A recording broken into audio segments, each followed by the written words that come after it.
여러분 안녕하세요. 삶을 여행하며 이야기를 수집하는 다큐멘터리스트 시얼필입니다.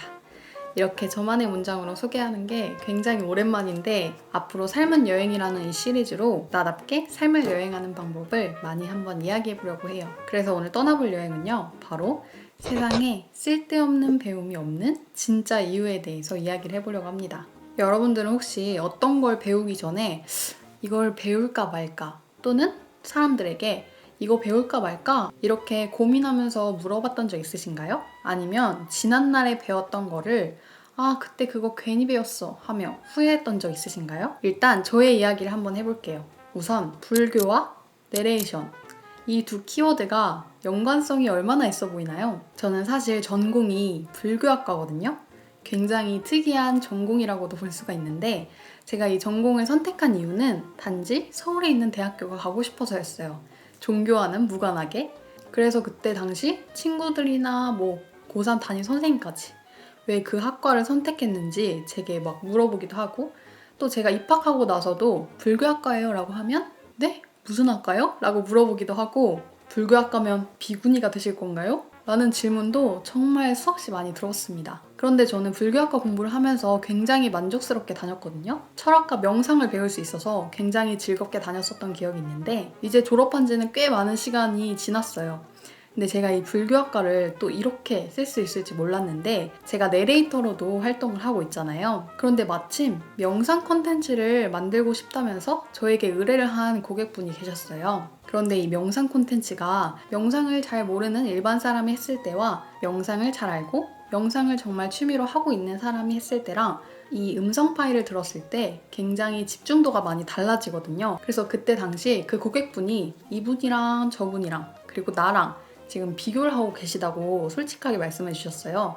그래서 저는 그때 나의 불교학과 이력을 어필해야겠다라고 생각을 했었죠. 저는 불교학과를 나와서 명상을 학문적으로 배우기도 했고 또 그 이후에 지금까지도 명상을 하고 있다. 이 명상 콘텐츠라는 게 그냥 읽고 말하는 게 중요한 게 아니라 호흡 조절과 사이사이 쉼이 중요하다라고 말씀을 이제 막 어필을 한 거죠. 그래서 이 이력이 굉장히 특별하고 또 연관성이 있기 때문에 저의 내레이션이 가격이 비싸더라도 저를 선택하지 않을 수가 없었어요. 그래서 이런 식으로 불교와 내레이션 이런 두 키워드만 봤을 때는 정말 연관성이 없는 이 두 단어를, 이 두 키워드를 이렇게 읽기도 했습니다.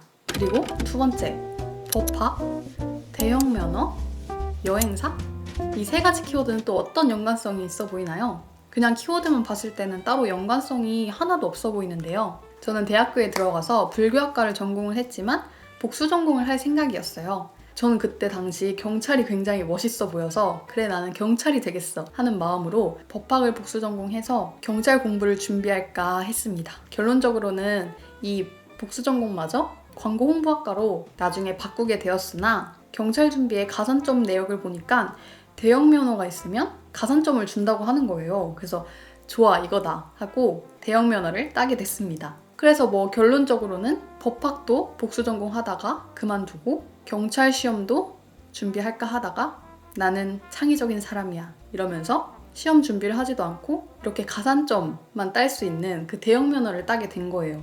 하지만 이 대형 면허는 가산점 이후였기 때문에 가산점이 아니고서야 쓸 일이 없을 줄 알았죠. 그런데 아니나 다를까 이제 제가 인솔자로 일하고 나서 이제 코로나가 터지고 여행사 사무직으로 일을 하게 됐을 텐데요. 그때 제 이력을 보고 인솔 경험도 있고 이제 대형 면허도 있으니까 그 회사는 이제 직접 운전을 해서 여행을 하는 거였어요. 인솔자가 직접. 제가 처음에 인솔자로 일했을 때는 운전기사님이 따로 계셨지만 그 두 번째 여행사에서는 운전기사가 따로 없고 인솔자가 운전도 하고 또 여행도 하는 그런 여행사였기 때문에 저에게 막 기회를 주신 거죠. 그럼 아이슬란드 이번에 인솔자를 뽑고 있는데 대형 면허가 있다고 하니까 되게 운전을 잘할 것 같다 라고 봐주셔가지고 그런 좋은 기회도 주시기도 했어요. 또 이 대형 면허가 항상 어디 면접을 가든 대형 면허가 있으시네요? 이렇게 굉장히 특별하게 봐주셔서 약간의 플러스 요인도 있었습니다. 그리고 세 번째, 교환학생, 프랑스어, 그리고 아프리카 여행. 이 세 가지 키워드는 어떤 공통점이 있어 보일까요? 일단 저는 교환학생을 프랑스로 한 6개월 정도 다녀왔거든요. 그런데 그때 과목들이 다 영어로 이루어져 있어서 특별히 프랑스어를 배우지 않아도 과목을 이수하는 데는 크게 지장이 없었어요. 그런데 저는 그때 당시 프랑스어에 굉장한 매력을 느껴서 그냥 그 이유 하나만으로 프랑스어를 혼자 독학하기 시작했습니다. 뭐 여행하고 또 생활하는 데까지 지장이 없을 정도로 의사소통이 가능해졌는데요.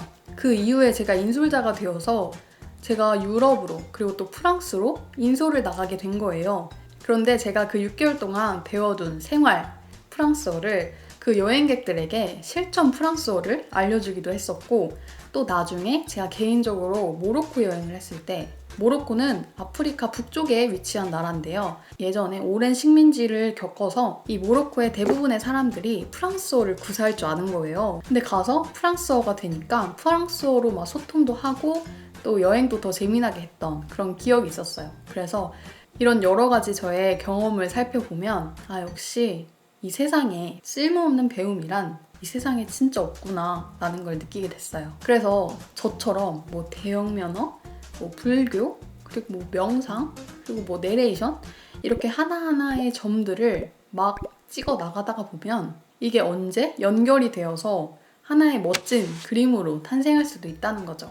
무언가 배우기 앞서 고민하고 있거나 주저하고 있을 때 그냥 단지 이게 배움이라 생각되면 무조건 배워두고 이걸 잘 간직하고 나중에 기회가 왔을 때 이 점을 그림으로 하나의 선으로 연결하는 그런 순발력이라면 이 세상엔 정말 쓸모없는 배움은 진짜 없는 것 같아요. 왜 애플의 스티브 잡스도 예전에 대학교 때 배웠던 그 캘리그라피 수업이 장장 10년 뒤에 이제 컴퓨터를 만들었을 때 그때는 컴퓨터가 하나의 폰트밖에 없었다고 해요. 그 수업이 영감이 되어서 10년 뒤에 가장 아름다운 폰트를 가진 컴퓨터를 만들기도 했었잖아요. 스티브 잡스도 이렇게 아무렇게나 찍은 점이 하나의 그림이 될지는 자기도 몰랐다고 해요.